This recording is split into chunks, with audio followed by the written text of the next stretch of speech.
Like, I understand and I accept that this is like a very non-traditional job, and it's very much what I give and what I put into it is what I'm gonna get back.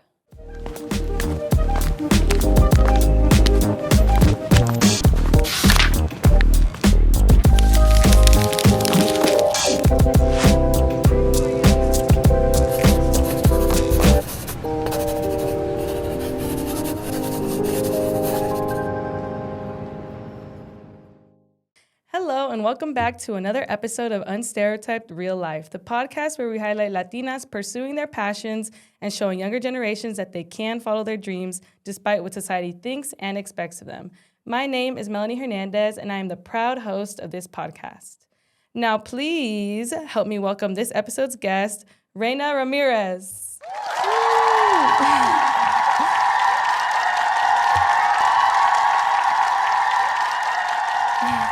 How are you? Hi, Melanie. Thank you for having me. Of I'm course. doing good. How are you doing? I'm great. I'm happy you're here.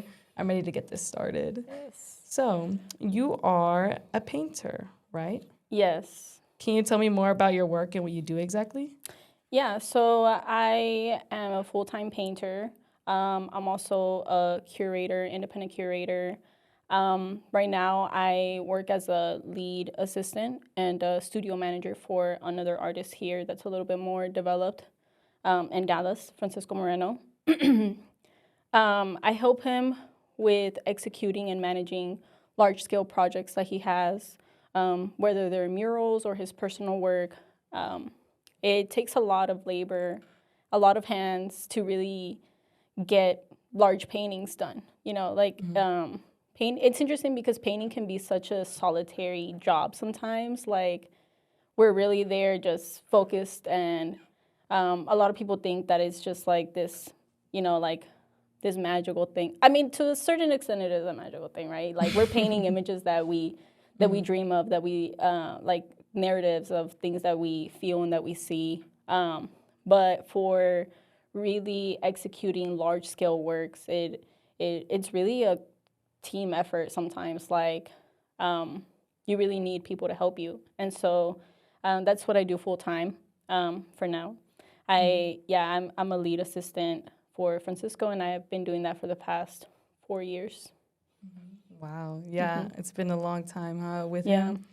So, when did you decide that you wanted to do painting or I guess being his assistant also as a full-time job? I know you were at SEMA Arts, an art nonprofit before, right? Yeah, well, honestly, I didn't really want to get into painting. I did enjoy like art making and stuff when I was younger because my brother was a really big influence. He used to do a lot of like color pencil drawings and window engravings, and that was really cool for me to like watch him do those things.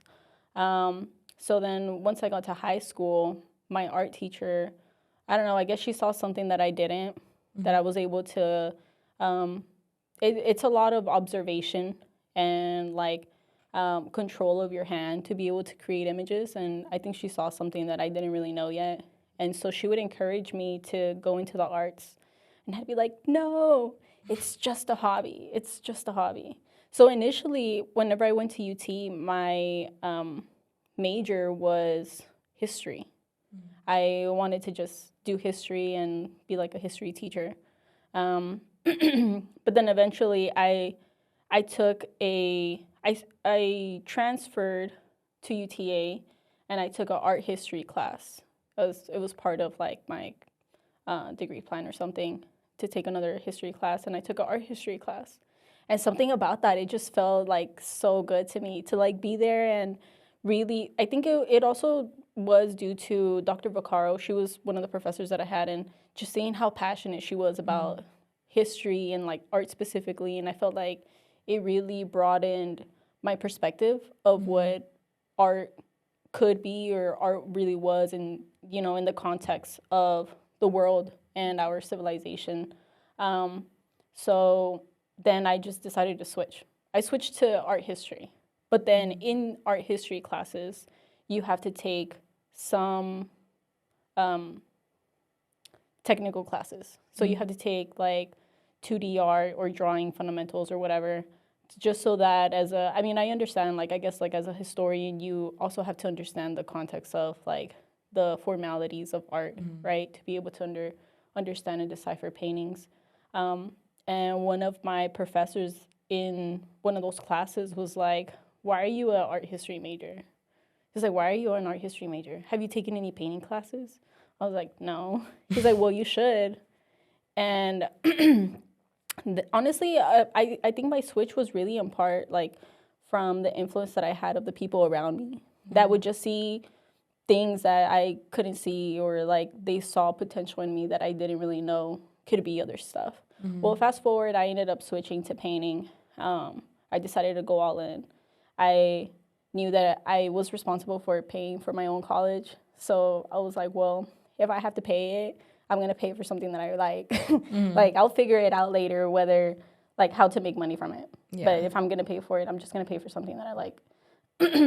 And my job with Francisco, I think it was just kind of like right place at the right time, just luck, honestly, because it's really hard for people to find, like, stable jobs in art, and even something like this, it's, like, super niche to like be assisting another painter that's more established and that he pays you well, and on top of, like, helping him execute his work, you're also training, and you're learning different ways of looking at art. You're learning sorry, I'm a little sick. No, you're good. learning how to really control a medium, and I think also just kind of seeing the blueprint of what it takes to really live that life and to, like, have these amazing paintings, to have these large paintings, and to have a studio, and you have multiple assistants, and, like, all of this back end business stuff of what it is to be a fine artist. It's really cool. Like, I just ended up going to one of his shows, and it was a really small room. I think it was probably as big as the studio. Like, it was a really small room. And I was just there for an awkward amount of time because I was waiting for a friend, and he ended up, I introduced myself to him. I just said hello. And then I think maybe like a couple months later, he was at UTA as a guest critic. And I went up to him and I was like, hey, I don't know if you remember me, but I was at your show for a little too long. And he was like, oh, yeah, I do remember you. I was like, well, do you mind coming to my studio space? Because we have, like, a shared studio. I was like, do you mind coming to my studio space and just looking at the work that I have? And he was like, yeah. And fast forward, he ended up sending me a message on Instagram and was like, hey, I have this project that's coming up. It was a 40-foot mural by 7 feet, 40 feet by 7 feet. He's like, hey, I have this mural project that's coming up, and I'm looking for an assistant. I've never done this before, but would you be interested in helping me? And I was like, okay. Like, it was just going to be a summer job. And I think while working together, like, he also never had an assistant before, so it was just kind of like learning as we're going. Mm-hmm. But he ended up asking me, like, oh, I don't really know where this is going, but would you be interested in just kind of seeing how it goes and just seeing how this develops? And I was like, okay. So I technically started working with him like a semester before I graduated, and then I just stayed. And we've grown a lot. Like, we've moved around we were working from his apartment. Oh, really? We were working from his apartment, from his studio apartment. And then from there, we ended up moving into having another studio separate, and then another studio, and then having 2 studios at the same time. And then I've ended up managing like up to 4 or 5 assistants at the same time. So yeah, it's luck, mm-hmm. but it's also just, skills that kind of take you to those places. Yeah, mm-hmm. It's cool that you were his first assistant and you guys kind of grown together in that aspect. That's really cool. Mm-hmm. Can you tell the audience a bit more about who Francisco is? Francisco Moreno, he calls himself neoclassical, futuristic, surrealist painter. Okay. He actually has a show coming up at the Dallas Contemporary, his first museum show April 17 is the reception. Shows up till October. Um, he's mostly an independent artist. Like I think traditionally we think of artists kind of being represented by galleries or like other people selling your work and things like that. But he's fully independent and he makes a lot of his sales and just kind of working his connections to be able to get the opportunities that he has and stuff. Mm-hmm. And what was him hiring you? You say the catalyst moment that made you pursue painting as a full-time job, or just painting in general as a job? I think so, yes, because I think that working with him really, something that's really interesting that in physics, there's this like idea that something doesn't exist unless you see it, right? So like atoms, they move around so fast that you can't see them, but if you notice them, like I don't know what type of machine it is, but it's basically centered around that idea that you don't see the potential of something existing unless you see it, because it has to be real. So I think working with him, it really made that idea of being a painter and being self-sustainable as a painter and like having, that lifestyle and that work, it made it real to me because you learn about those things and you talk about those things in school, but they're like ideas that are so far-fetched. They're so far-fetched. Like it's really unheard of to be able to have like a job like that. Like honestly, it's really lucky. And he tells me too. He's like, Reyna, at your age, you're so much farther than I was when I was your age. You're so much farther along than some of my friends that are my age. He's like, I really wish that I had an assistant job. And I'm like, well, I'm here. I'm learning. But yeah, I would say that was kind of the catalyst of being able to see where my life could go. Is that validating to you with just your career trajectory and your skill? Yeah, for sure. Because the way that I kind of interpret it, like, I am working with him and like I am like an assistant, but in working with him, it's social capital almost. Like I understand and I accept that this is like a very non-traditional job, and it's very much what I give and what I put into it is what I'm going to get back. But there's so much, I know that realistically, I'm not going to see much success or much like independent success until I'm probably in my mid-30s. I'm 26 right now. I'm a baby in this world. Like I'm a baby in the art world. There's still so much that I kind of have to step my foot into. But being with him and like working with him, I also benefit from his successes. Like his successes and what he's doing and how he's moving forward, because I'm also a part of it. So I'm really excited about his show coming up at the Dallas Contemporary, because he talks about it and he's like, oh, like, it's really hard to get a museum level show by yourself. But he talks about it and he's like, oh, like, I've been working for this for the past 15 years.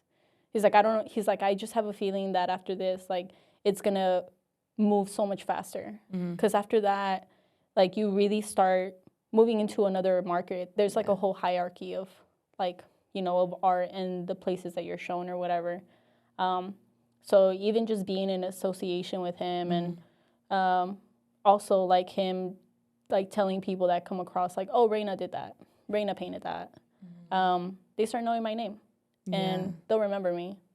That's really cool that you not only get to be part of one of his biggest accomplishments, but also have some work in there that you are credited for. I think that's really cool as well to be able to share that, especially with somebody that you've grown so much with and you were his first assistant and all of that. That must feel very cool. Yeah, it is really cool. It feels cool. When he had told me about like the show happening, he was like, oh, a lot of the paintings that we've worked on together throughout the past 4 years, a lot of them are going to be in the show. So even just hearing that is like, well, like, they're not my paintings specifically, but, a lot of a lot of my hand goes in there. A lot of my labor goes in there. And I think that because we've also grown accustomed to each other in our working habits, there's a very specific language that we've ended up creating where he also feels comfortable asking me, like, oh, what do you think about this? What do you think about this over here? How do you think, especially with colors, because he's colorblind. So he'll be like, oh, what do you think about this color and this color here? Or how do I mix this color? And then I give him my feedback and stuff. So it's a very collaborative. Of course, like he fully owns his work and stuff, but I think just like operations wise, it is very collaborative, and I'm very happy to be a part of it too. Mm-hmm. And just to go more into your identity, how would you describe it in terms of, you know, your ethnicity or other things like first generation student, immigrant, etc.? I mean, I am first generation. I'm Latina, Mexican. I was born in Mexico, so I came here when I was a baby with my family. I do call myself a painter. I do a lot of other stuff, like I do enjoy some like sculpture making and things like that. But I think firstly, I'm a painter. It's so funny because sometimes I feel like artists, we can get stuck in our ego and be like, oh, I'm just an artist. I'm an art maker. I make everything. I don't want to label myself. But no, I do label myself. I'm a painter.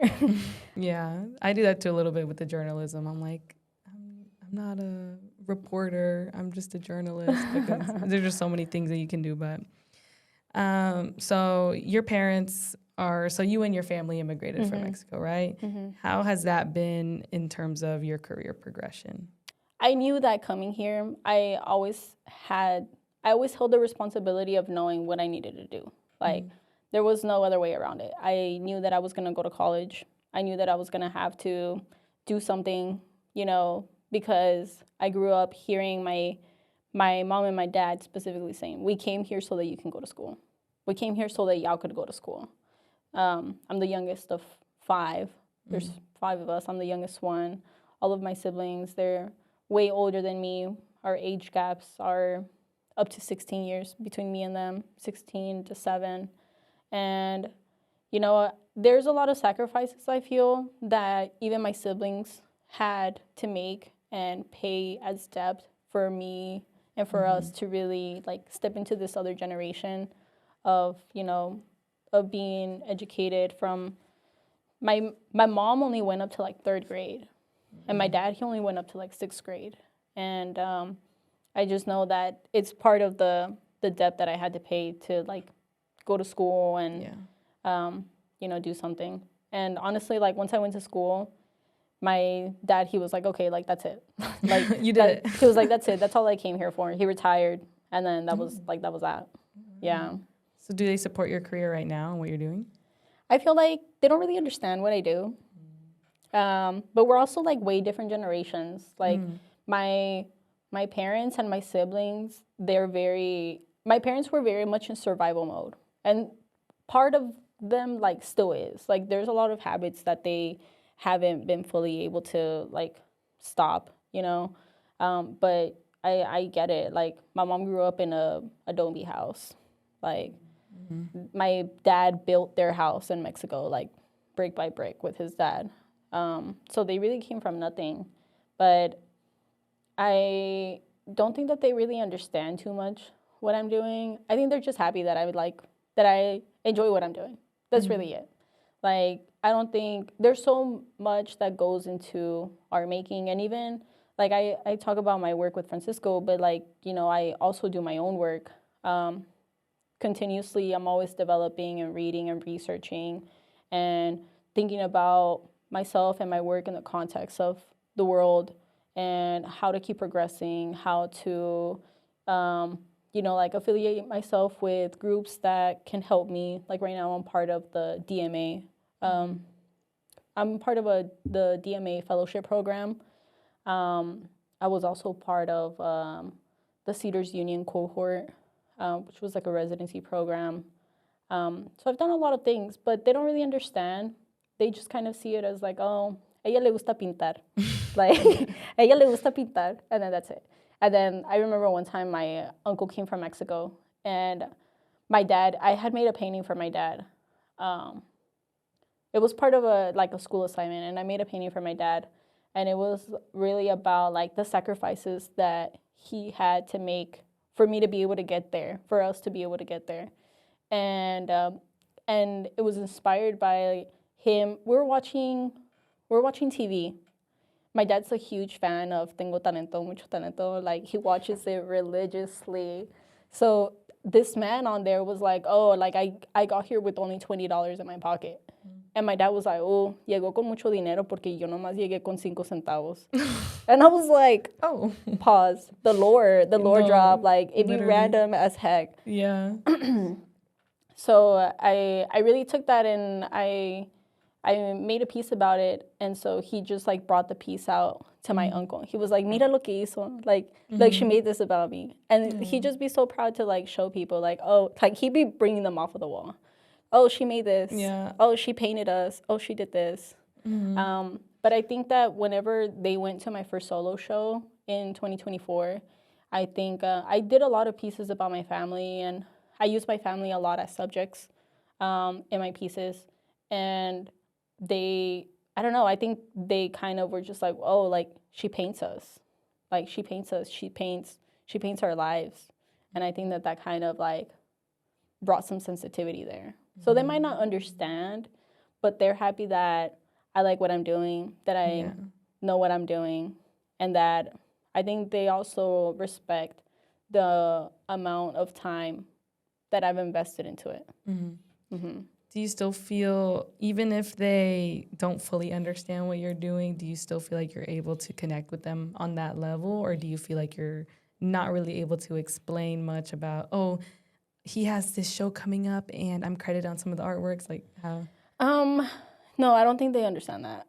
Yeah. Do they know like the level of like? No. Really? No, they don't. I don't think they like fully grasp that.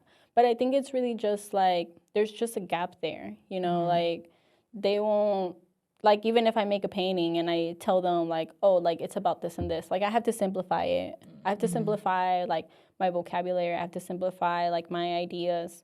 I can't really get too much into the language and like, oh, this is because of this, and I did this because of this, and this is part of this whole project. This is a part of like all of this, because there's a lot of research that goes into it. It's, you know, like a very strict discipline in that way. Like, you have to be able to understand the complexities and understand the fundamentals of that, and also like of the medium, but of yourself, to be able to like get it to the level of other people to see themselves in that.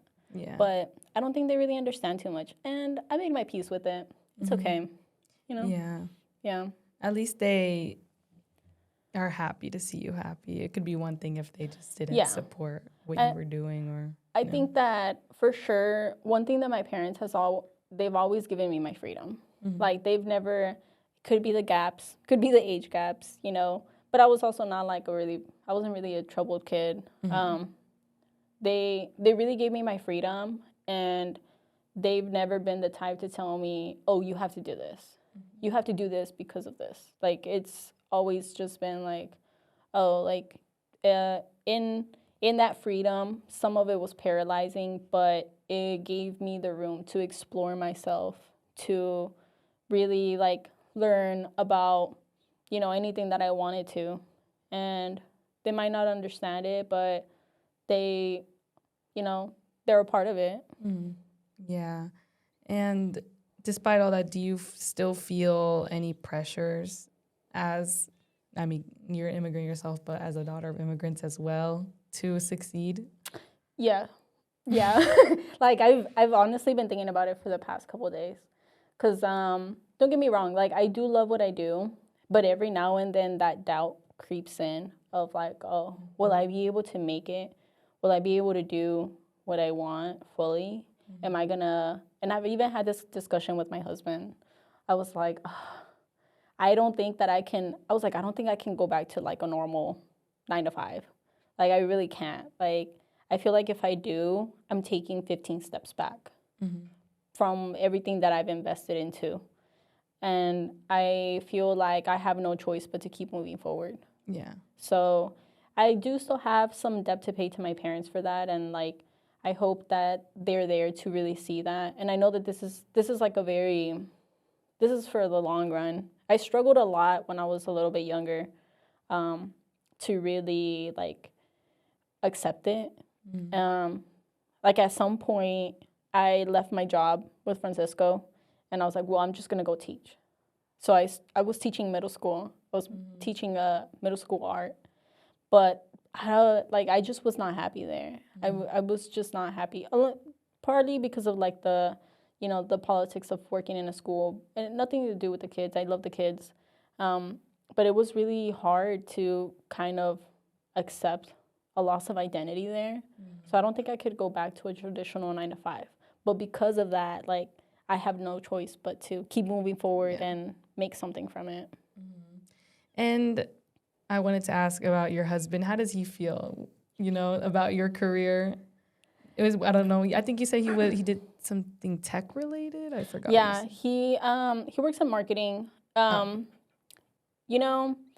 We talked about it not too long ago because I just love talking and I love asking questions. So I asked him, I was like, oh, like, did you feel some type of way, like, knowing that was my job? Because some people don't understand it. And I've had instances where, like, prior to me and him being together and dating, I had situations where, like, other people would be like, why are you doing that? Yeah. Like, that's not a real job. Why are you doing that? You're not going to make any money. Like, why do you have an art degree? That's for nothing. But I think he's kind of like that way too in my parents, that he gives me my freedom. But he's very passionate about his own interests and the things that he likes. So I think because he has that passion towards his interests, he is able to understand my passion towards that. And I think that he also respects the level of commitment that I have for it. Yeah. And I think that he might not understand it fully, but he really tries to hold conversations with me, and I ask him a lot of questions. And even through, like talking to him about certain stuff, I've noticed that his perspective has changed and his tastes have changed in terms of like understanding art. Yeah. And like he told me one time that sometimes he looks at things now and he can see how long it takes.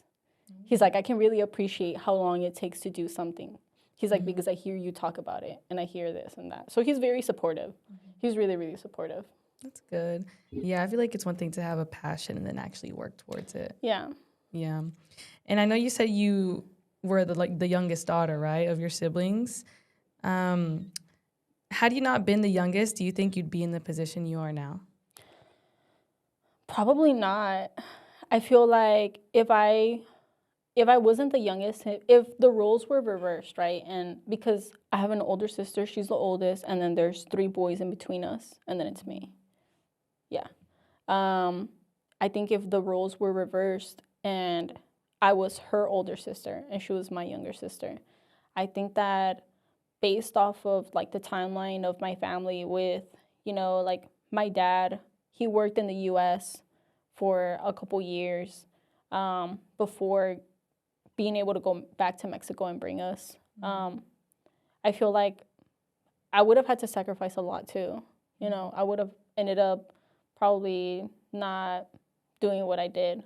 I think partly, like, definitely who I am is an accumulation of everything that my family has put into this.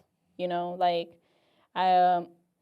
like my sister, she didn't graduate from high school. I think one of my brothers didn't, or 2 of them didn't. So I don't really think, I think also like the age gaps really gave me my freedom because my parents, they were too old to like really be around and parent me. And I was around way too many adults. So like all I really had was my imagination to myself and like me just taking up my own time. Yeah, I relate in the same way. I'm also the youngest, so I feel like I've had more, opportunity to discover what I like and do whatever I want. And not feel forced to have a job because Yeah. I have to hurry up and start working and Yeah. helping and stuff like that. So I'm very lucky to have had Mm-hmm. that privilege as well. But how does your identity, or how do you incorporate your identity into your art? Well, I think whenever I was in school, they really, especially undergrad, they focus a lot on helping you understand the fundamentals, but understand, I guess, like how concepts work in terms of that, right? So there's so much internal work that has to happen there. Like, you can't really, even now, like, I feel like I'm still at the very edge to the beginning rather than towards the middle of like discovering where my art is going and where my style is headed towards. But you really have to search inward and think about who you are and what's important to you, and or what you like versus what you don't like, to be able to put that into the type of work that you want to make. So for me specifically, it started off with really accepting that part of me of being, it's interesting because I feel like a lot of my identity comes from that gap that I feel towards the people around me, like, and really coming to terms with connection through that. I think for a long time in my childhood, I couldn't connect with the people around me because I was way too young. They couldn't relate to me. They were living in their own bubbles, my siblings. They were all living in their own bubbles of like their lives, progressing and them building families and this and that. My parents were always working, so I was alone for most of the time. So I think that I held on to that a lot. And once I got older, in searching for connection with them, I found it through those spaces. So I ended up making a lot of work about that weird displacement that I felt between my family, on top of like my identity as a Mexican woman. Like I'm the first woman in my family to not have kids at this age. Like I'm 26, but and I also waited a while to get married. I got married last year. So, like my sister, she got married like at 17, 18. Like she left really young. And then my mom, she wasn't that young. She was 23. But even at her age, they would tell her like, "Oh, you're too old. You're too old to get married. Like nobody's going to want to marry you. You're too old." Like, girl, 23, child bride right there. Like you're still so young. That's crazy. So, I feel like that's kind of where I started finding that resolve, and I became a lot more compassionate towards my family and being okay with not being understood by them. But now I'm a lot further along. So now I'm thinking about my identity and my work in a broader aspect. So now I'm really thinking about like, well, what kind of work represents my people? And what kind of work do I want to represent me? And not even just like my people and as Latinos, as Mexicans, but also like immigrants in general, because a lot of us struggle with that weird like gap of place identity of I'm from here, but I'm not really from here. I'm from over there, but whenever I go over there, I don't really know anybody and nobody really knows me. So like where do I fall? And my husband is also an immigrant. He also came from Mexico when he was really young. So I think when we first started dating and I was kind of breaking it down to him and telling him like, oh, like this is the context of my work and this is what I speak about, I think that that's kind of when it started to really turn the gears for him and understanding that art is more than just, aesthetics. It's more than just making a painting. It's really, like it's a very like vulnerable thing, So would you say all of that is where you get your inspiration from? Yeah. Even apart from that though, I get a lot of my like aesthetics and visually speaking, a lot of my inspiration comes from light, like seeing how light reflects onto different surfaces, seeing how light changes the mood in a space, how it changes how like different colors react to each other in terms of like light and space.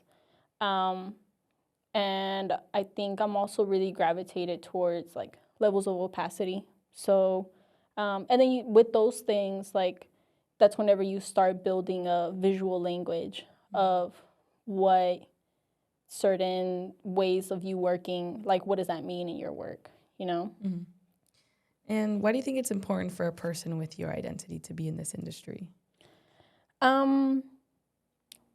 There's not a lot of, whenever you think of like Mexican women that are artists, everybody's gonna think about Frida, but nobody really thinks about like the other artists, you know? And like any other job, I feel like women are so overlooked sometimes in these industries. Like with literally every job, like people always think about men. Like we had discussed before that there's this essay that's called "Why There Are No Great Women Artists." It's this feminist argument that women are at a disadvantage in the arts, apart from, you know, just like now there's a lot more representation and there's a lot of programs where people try to like benefit women of color in certain spaces and, you know, things like that. But there's such a big disadvantage that we carry even from history. Women weren't allowed, back in the day, women weren't allowed to paint. Like, they were not taught to paint. They were taught different crafts because those crafts were meant to occupy your time while your husband was at work. So whether that was like embroidering or like gardening or like little things like that, playing the piano, that was literally solely just to occupy your time while your husband was at work. But painting, specifically, like if you were a woman, you were only taught if like your dad taught you, or if like your parents had a lot of money and they could pay for you to be trained by somebody to come to the house and train you.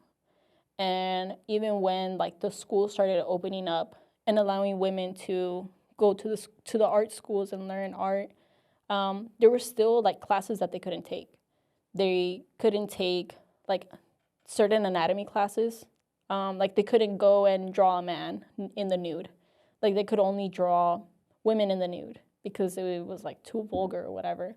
But that's why like whenever people think of the greats, they mostly only think about men. They think about Michelangelo, Da Vinci, Van Gogh, Rubens. Like it's all men, but it's really because of that. Yeah, I know Frida Kahlo is like immortalized forever, like on a bag, on every piece of stationery. They turned her into such a commercialized like icon, which I mean, I guess like some representation is good too, but unpopular opinion, I'm not really a fan of her. You're not? What don't you like? Well, I could be wrong, but I know she's like half I think she's like half French or something. She's half German, she's like half European and half indigenous. So she played a lot in that like split identity. Yeah, and I know, you know, anybody can discover their identities and, you know, be close to your indigenous roots. Like, you know, Latinos have been displaced for centuries, you know, so we share identities. But I don't know.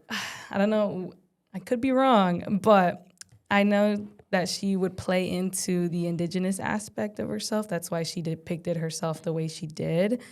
And I don't know, I think I've seen stuff saying where whenever she didn't feel beautiful or she didn't feel good about herself and how she looked, she would paint herself with more indigenous features. And like her darker skin or more hair on her face or whatever it was. And that never sat right with me. And I don't know.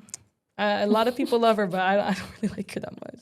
I don't really care for her, if I'm being honest, but I know there's plenty of other women artists that have been overlooked that were probably just as popular in her time, but... Yeah, like a really good one is Maria Izquierdo. And even her, like, she really, she was working around, like, the 1920s during the Mexican Revolution era.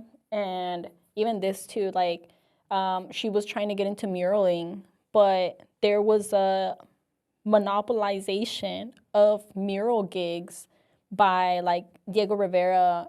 It's these three muralists that they were called Los Tres Grandes, but they were men.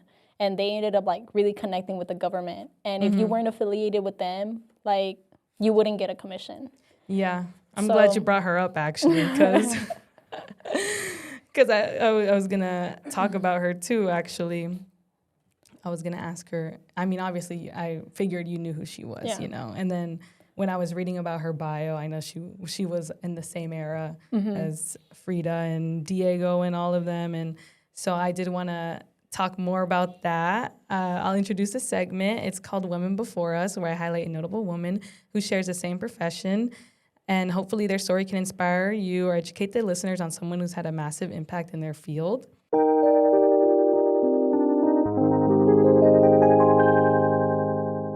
So, as you said, Maria Izquierdo was a painter and muralist. She was the first Mexican woman to have a solo exhibition in the U.S. inspired by her childhood in the countryside. Her work often depicted dreamlike landscapes and centered women. Her work was celebrated in the 1996 solo exhibition Maria Izquierdo, organized by the National Museum of Mexican Art. And so, developing her unique visual language during the post-revolutionary decades in Mexico, Maria brought indigenous motifs into the present and gave them new layers of meaning. She stood out from her male-dominated artistic circle by using her art to bring attention to the struggles facing modern Mexican women living under traditional patriarchy. Today, she is celebrated as a pioneering woman artist who fought against oppression and censorship by the art establishment and paved the way for younger generations to create new works that proudly celebrated their heritage and identity. So she was born on October 30th in 1902 in San Juan de los Lagos, Jalisco, Mexico. She grew up in a lower middle-class family of mestizo heritage, living in a rural town. She developed a connection with her indigenous roots. From a very young age, she showed interest in art and spent most of her time teaching herself techniques. At age 14, she had to pause because she was convinced by her family to marry a senior army officer in an arranged marriage. And so by the time she was 17, she had 3 children with him. But in 1928, she divorced him and started studying at the Escuela Nacional de Bellas Artes. The period after the Mexican Revolution saw many changes in the country, including in the arts. And so while attending, Maria was instructed by artists like Rufino Tamayo and Manuel Rodriguez Lozano, and a bunch of others, whose influence can be seen in her early works. And so the most influential of her teachers was Tamayo, part of which she also had a romantic relationship with. He introduced her to watercolor, which is a technique that she became known for also. And then she also gained international recognition in 1930 when she became the first Mexican woman to have a solo exhibition at the Art Center in New York City.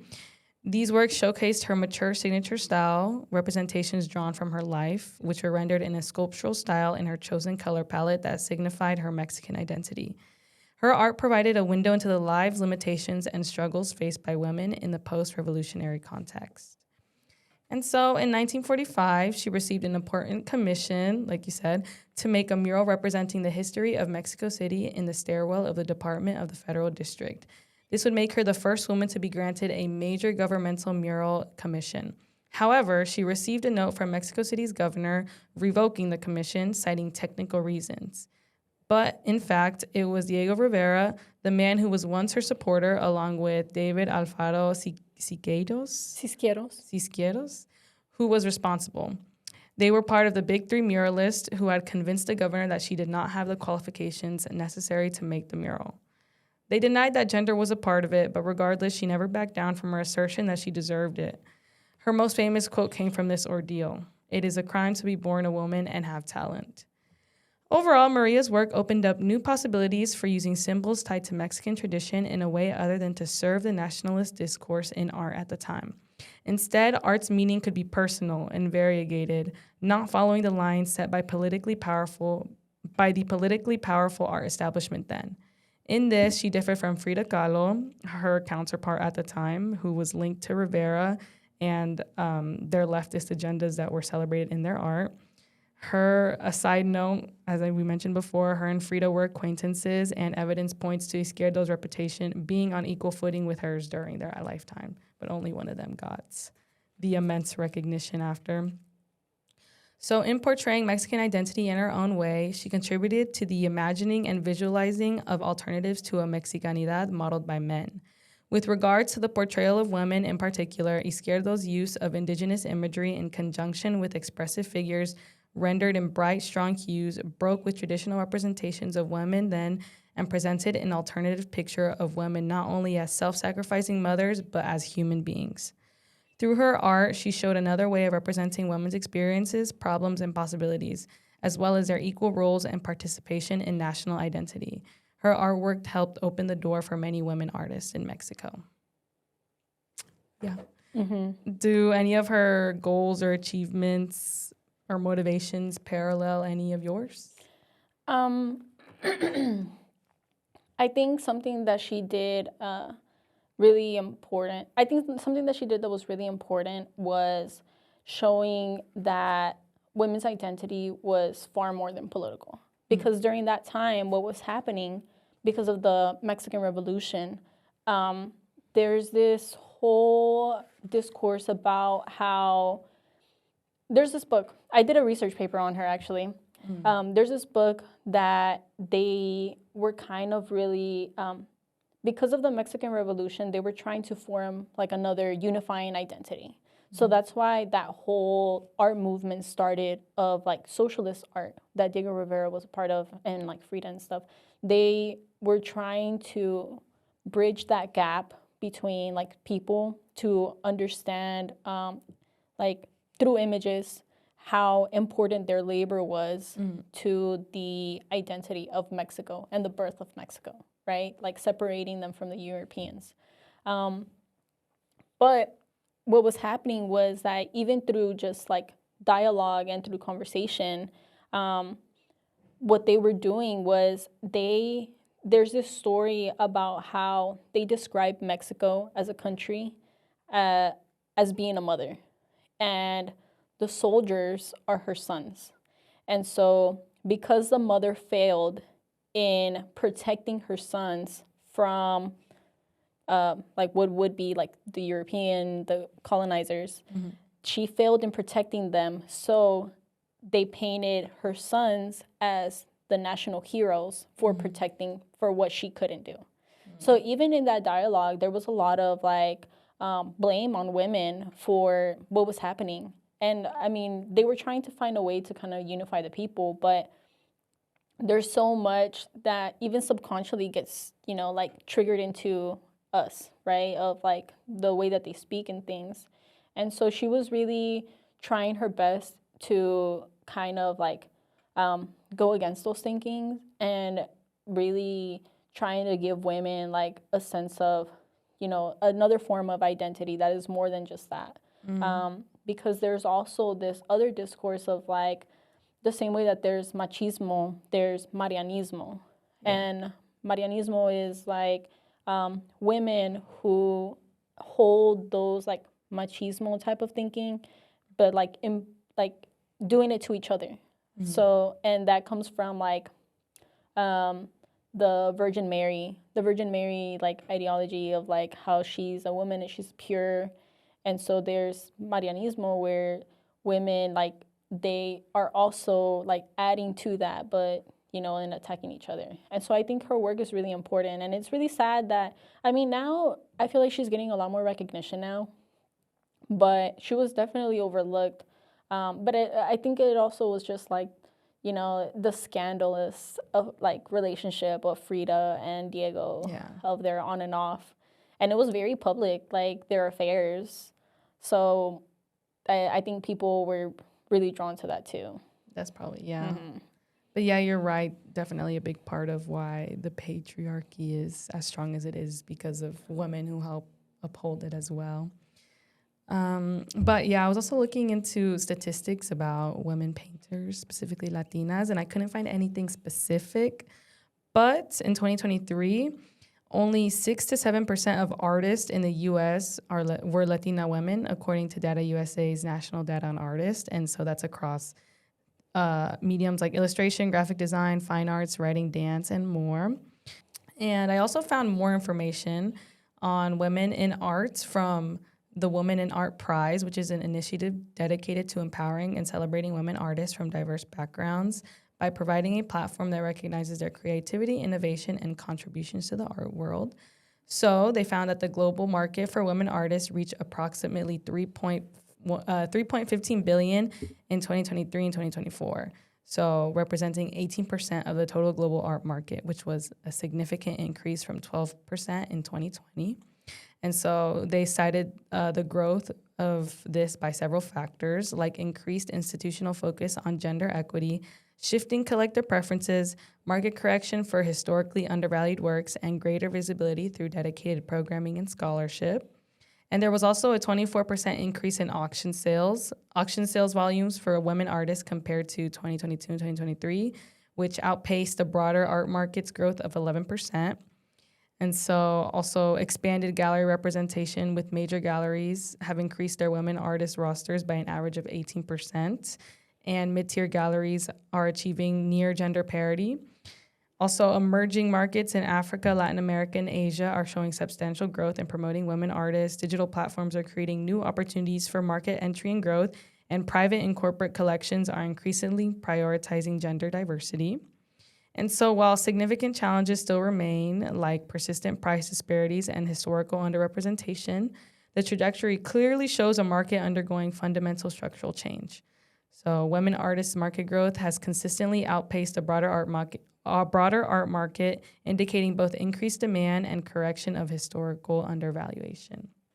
So there's been major shifts. Yeah. I don't know if you've witnessed that personally. Well, I think something that me and all of my art peers that we were kind of like talking about is that right now the art world is going through a transformation. And I think it's also just because of like the economic market in general in the US, like it's changing. But something that's very interesting that you just mentioned is that there's a lot more women collectors that are buying art specifically of women. Mm-hmm. And I think that that's really cool. Mm-hmm. Like, there is still a lot more. I think that's kind of like speaking about it in the broader sense, but, like locally, I am starting to see like smaller things on a smaller scale, but we won't really see too much of those changes until like a couple years from now. Yeah. Mm-hmm. But I have noticed that there's, and I also read about it too, that there's that change, and it's a lot of young women too. A lot of young women, a lot of younger people are buying art, and they're not going the traditional route anymore of like going towards galleries or like going towards art advisors to help them find art. They're kind of just like going at it on their own and finding people on Instagram. Yeah, social media is definitely a big part of that now. Yeah. I think I've seen that a lot on like Instagram and TikTok as well. And I know we kind of talked about this a bit earlier, but age is also a big factor when it comes to growth in this industry. I think I saw that some of the bigger galleries, the age range of the work that they showcase was, I think, over 40 or something. Yeah. Like 40 years old, maybe. There was like 60, 70. I was like, damn. Yeah. Like, damn. Yeah. There, I mean, if you go to galleries, like, they usually don't. That's why I said earlier, like, oh, I know that I'm a baby in this world, and I don't really plan on seeing too much personal success like that until I'm in my mid-30s. But don't get me wrong, there's those anomalies. Like, there's people that are young, like, her name is Arely Morales.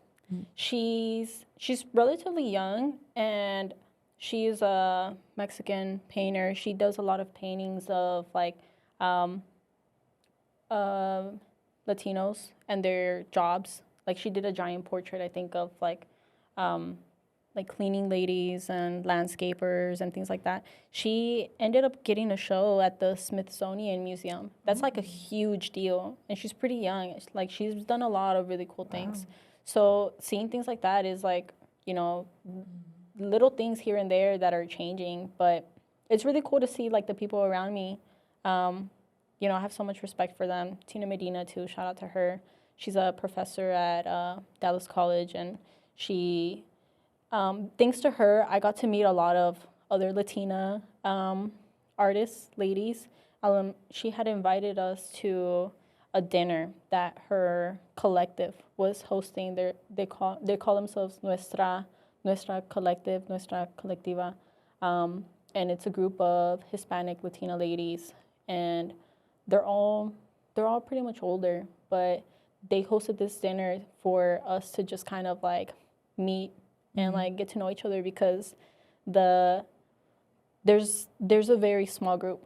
There's a very small group of like Latina women that do art, like that, or like painting, and you know. It's cool to see that you found your own communities with your own people. I feel like that's a really big thing, especially if you want to succeed in any industry. But I feel honestly, especially in like arts and humanities, even for myself, if I don't build my community, I don't feel like I'm doing anything. No, yeah. I think success is with art.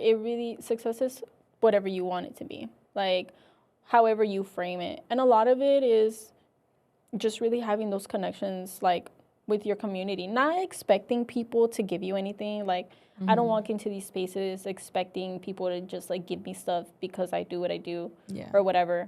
But, you know, I think aiming towards people that care about what you're doing. And I tell my artist friends, like you have to care and want to go to your friends' shows and your friends' art events, because like these are the people that care about it. These are the people that care about art. Like, you have to go to your friends' shows and support them, and be curious and go to other people's shows and, you know, like give them feedback and tell them that you like their work or whatever. And like, you have to show up because these are the people that care about it. Like, you can't try to win other people over that don't know about art, you know, like, so it's really like just showing up and being there for the people in the community. The art world is so small in Dallas. Like, if you don't know somebody personally, the people that you know them, and then you just become acquainted. Like, it's a really small circle. Everybody knows everybody. Yeah, you can't have a community unless you are an active member of that community. So can you tell me a bit more about your daily work life and what it looks like? If I'm working on a project with Francisco, now that I've been working with him for so long, he gives me a lot of freedom. So I make up my own schedule. I make my own schedule as long as I meet my hours. Yeah. Okay. So it really depends on what I got going on, because I'm always doing something. Like, even if I'm not working with him, like previously I was working with SEMA Arts, an art collective, and we would do like shows, we would do like exhibitions, and we'd do like different types of programming. So if I was busy with them and I was curating, like I could just like adjust my work hours with him. But like on a regular, like let's say like on a regular week that I'm waking up to go to work, normally I'll go in like at 10 or 11. Okay. I'm home by like 6. But while I'm there, it's so chill, because it's so crazy. I feel like I already know what to do, and I don't think I can't paint anything. Like, it sounds really like arrogant, but I really feel like I have so much control now of how I paint and how not to paint and like how to do certain things. So I go and I'm working and I'm listening to music, or I'm like watching a movie on my iPad while I'm painting, or I'm like listening to podcasts. I like listening to a lot of like funny, like comedian type podcasts. So I'm like painting, I'm like giggling to myself, and he just turns around. And I'm like, I'm sorry. Right now I'm working on the mural for the bakery, because we finished our project with Francisco. So I have like a month free pretty much. So I took up this gig. Can you tell me more about this project with the bakery? Yes. So I met with them through the Art Walk exhibition where we met, actually, that you were doing a story on. Yes. And this place is located in East Dog. It's like right by the Dallas Zoo, actually. I think it was like an old ice house, and this company, they bought it and they're restoring it. And it's there's a lot of small businesses in that area, and so that's just one of them. It's called Kaluntu Bakery, and she hired me to paint their sign, like, so the name, and like a couple like motifs, decor motifs, on the outside and in the restrooms, which is something that I have been manifesting for a while. Like, I even made a TikTok about it. Oh, you did? Yeah, I did. Because I have been trying to get into like the mural businesses on my own terms for so long. Like, it's so hard sometimes to get people to trust your experience if they don't see like, you know, like previous stuff. Like, how can I just tell you, like, just hire me? Like, I do know how to paint, I promise, you know? And then also, like, even the stuff that I do with Francisco, it's not like basic muraling. Like, we're like doing like full paintings, like full like narrative paintings. Yes. Yeah. So, you know, like my work life with Francisco, I spent a month and a half painting dots. Literally like single dots. Like all through, I don't even know how big this painting was, but I spent a full month, like 30 hours a week or more of just single dot all day. Like, and I can't even go like I literally have to go like single dot, single dot, single dot, because they all have to be like equal and carry the same amount of weight. They can't be overlapping too much. Like, it has to be very controlled. So my work life really varies. Like, I do stuff like that, or if I'm like right now at the mural, because this is like my own project that I'm leading. I have a lot of freedom to come and go as I please, and then that's like super close to my house too. So I go and I work, and then I can go home and eat, and then come back and work. So it's a very unconventional schedule. Yeah. But if any businesses hear this, I'm a painter, and if you want a mural, like, hit me up. I think that's kind of like where I'm trying to go into for now, because like I do like my work with Francisco. It's so many. I feel like there's so many different like avenues to be able to do this.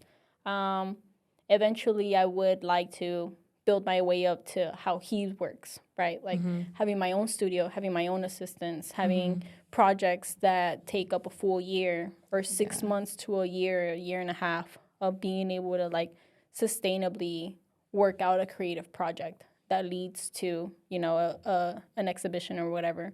But, you know, right now I'm really just trying to make it where I can. And get, you know, like get commissions or get, the goal really is right now, the next bigger step for me is to get some gallery representation. Getting a gallery that can represent me so that way I'm still like motivated and like working on my own stuff. Because I do want eventually like my paintings that I make in my studio to be my source of income, that I'm selling consistently, or that people are wanting to come and collect my work, right? But yeah, I'm also pretty proud of being able to now say that I can actually lead my own projects, even if it is as simple as somebody hiring me to paint their logo, you know? Yeah, it really seems like you've grown exponentially, like in such a short amount of time.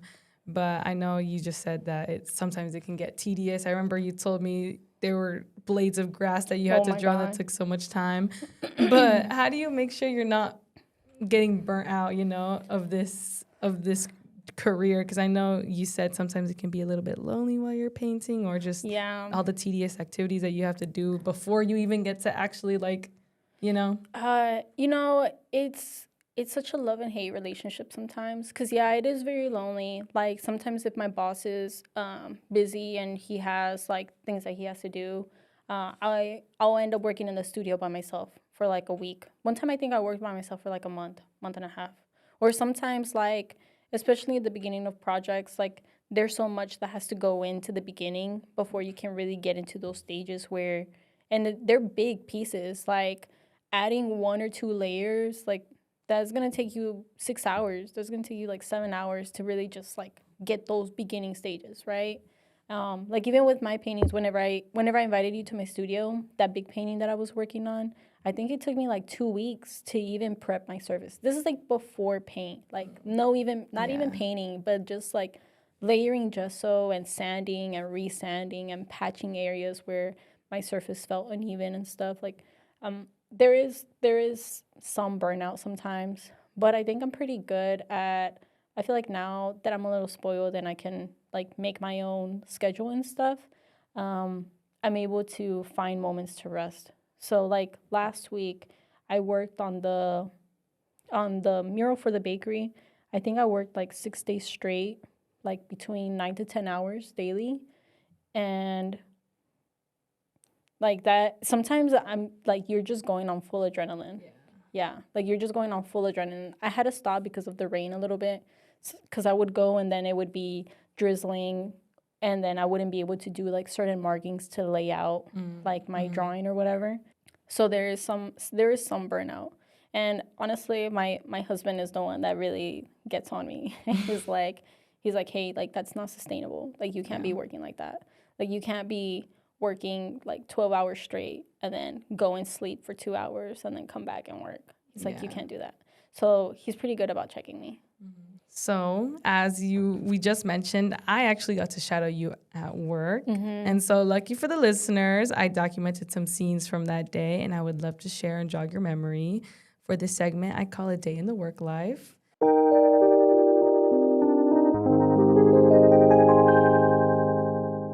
So, we're just going to watch this video real quick. This is one of like the very few projects that I'm actually credited on. Yeah, it was 6 months of work. And I was also leading. I'm gonna be working on this big painting. This was a personal project. This is an idea that I've been developing since 2019. But at the time,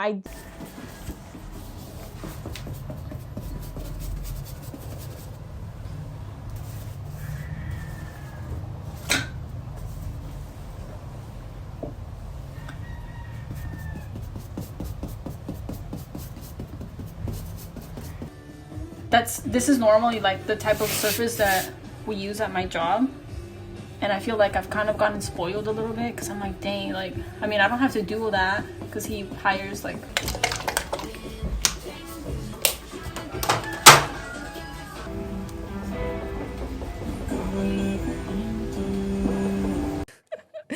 So, can you tell us about what was going on this day?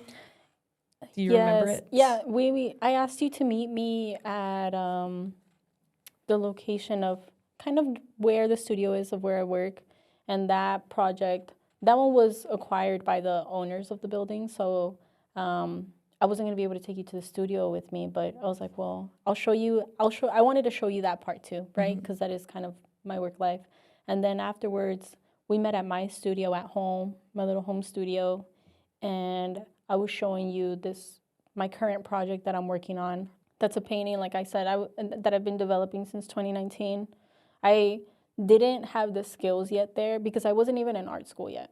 So I didn't have the skills yet of what I wanted to make, but I just been having this idea and this feeling I feel like that's really gonna be like my debut almost. Like a lot of the work that I've been making it really small for the sake of, space and also just time. And there's so much space in between that goes into like making works and a lot of self-discovery that kind of happens. And I feel like now I'm really ready to put all of my time into a project that I'm spending 400 to 600 hours on and like really show people what I can make. So yeah, that was so cute. That video was cute. How does it feel seeing your day put together like this? It feels so magical. Like, wow, this is my life. I feel like the LeBron is smiling through it all. I can't believe this is my life. That's funny. That's real. And how would you describe your art style, and how has it been impacted by being an assistant? My art style has changed. I think at the beginning, whenever I was in school, I was still really exploring what I liked and how I wanted to paint. But something that one of my professors told me that I haven't forgotten is he told me that I know how to paint realistically very well, and not a lot of people know how to do that, so that I shouldn't stop. Like, even if my tastes change or whatever, like that's a skill that not a lot of people have. So I think even like something that I struggled before is I see things more in terms of color. So like blocks of color, really. And at work, I can't look at things like that. Like he tells me since he's colorblind, I think he tells me like values. So that's more of like depth. So like how an object exists in its actual space. So I think that has also kind of influenced me. But I would say that now I'm at a very comfortable spot with what my art is and like where it's going and what my style is. But your style doesn't really start to show or form until you make a lot of stuff. Like you just have to make a lot more things. But I think that now with my job, I am leaning a little bit more towards like forming spaces and like a little bit more of like figurative spaces because I do know how to paint them, so I might as well, you know. But I think also like increasing my skill, that's also influenced by my job. But I think something that separates us is definitely the use of color, because I feel like my color palette is a little bit more atmospheric versus his. If you look at it, it feels a little bit more graphic because he mixes a lot of different things, like even like flat objects. That's why he calls himself like a surrealist too. I don't really know who I am yet because my style is still developing and I feel like I still have to make like 400 more paintings before I really know, right? Yeah, that's true. What kind of impact are you hoping to make with your art? You know, I feel like all art is political. Like, you know, the act of it already is very political. I feel like what I'm hoping is to build this environment. I still have so many more paintings to make to be able to like really build the world that my paintings exist in and that this version of me exists in. And I'm trying to build like an imaginary world where people that feel like they belong in neither spaces can belong there. I think I had mentioned it before of like kind of like the concept of my work to you that my work exists like in between different spaces, in between cultures, in between countries, in between, you know, like different identities and stuff and different places. So I feel like the impact that I'm trying to make is create this inviting space for people, all types of people. It doesn't just have to be like, you know, for immigrants or for anybody. I think I'm really trying to create this almost like ambiguous world where anybody that feels like they don't belong in certain spaces, they can find themselves there in a space that is nobody's but yours, you know? And how would you motivate other young Latinas who are wanting to pursue this career as well? I would encourage them to keep moving forward, even whenever it seems really hard. And like, I think also as women, we end up carrying this weight of like, because something that I even think about is like, I know that my life is going to change whenever I have children because, you know, like I might not be able to paint as much or whatever for whatever reason, and I'd have to focus also like on being a mother. But, you know, despite it all, like if you really like it, if you really want to do it, it doesn't have to be art, like anything, even anything that's unconventional.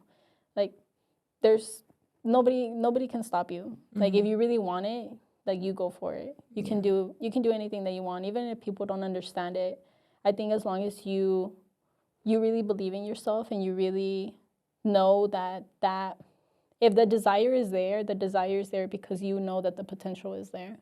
And you just have to keep going, keep moving, keep flowing, keep going like water. Like that's really, I think that's the best analogy to put it. Like just be like water. Don't let these rocks, these obstacles get in your way. Like you just have to go through it anyway. And lastly, why is it important to follow your passions and do something you love? This is really your life. So if you're gonna be here and you know, there's so many things that kind of get in our way already with the stress of just normal living and having responsibilities or whatever. So you might as well have a good time and do what you like. Yeah. Have a really good time and enjoy what, you know, even it doesn't have to be, you know, like career-wise, but even just pursuing your passions and wanting to learn something new. You know, it's for a reason. It's, you know, you're curious. I feel like we should always be curious. We should always stay curious. And I think that alone, the curiosity alone is enough to really get you into something else. Like, it might seem very difficult to pursue your passions and stuff but it's because you haven't seen other people around you do it. So once you kind of like go for it anyway, and you see other people, even if they're not like you, people will support you. People will support you, and you'd be surprised. Like, people want to help you. People want to be there and like help you achieve what you want. Like, you just have to really show that you're dedicated and that you want the thing. And then you'd be surprised. People will give you exactly what you want. And lastly, is there anything that you want to add, mention, or say that I didn't get to ask you just to wrap this up? If you're curious more about knowing more about my work, definitely check out my Instagram, _ Reyna Ramirez, Reyna with a Y. I also have my website up, and my website has a lot more like intricacies of, I try to kind of like format it more like a blog type, more conversational. So you get a lot more of like the inner workings of my mind, of like things that I think about, things that influence me. Definitely pull up to the show. The show is going to be up for a while. And if you are curious about me through hearing this podcast, mention it to me whenever you see me, and we'll find you out. We'll be like, oh my God, yes, Melanie's so great. Well, thank you so much for being here. I'm so happy you said yes. I'm happy we had this thank conversation. You for having me. Of course. This is really cool. Thank you. And thank you so much for giving this podcast a chance to the listeners. I hope y'all learned something new from Reyna, or maybe got some inspiration to pursue your own passions. Please subscribe to this channel to make sure you don't miss any future episodes, and I'll link all my social media in the description so you can catch highlights from this episode as well as teasers for the next. We have another amazing woman ready to tell her story. So see y'all next time, and remember, these are the real lives of real people who deserve to be unstereotyped.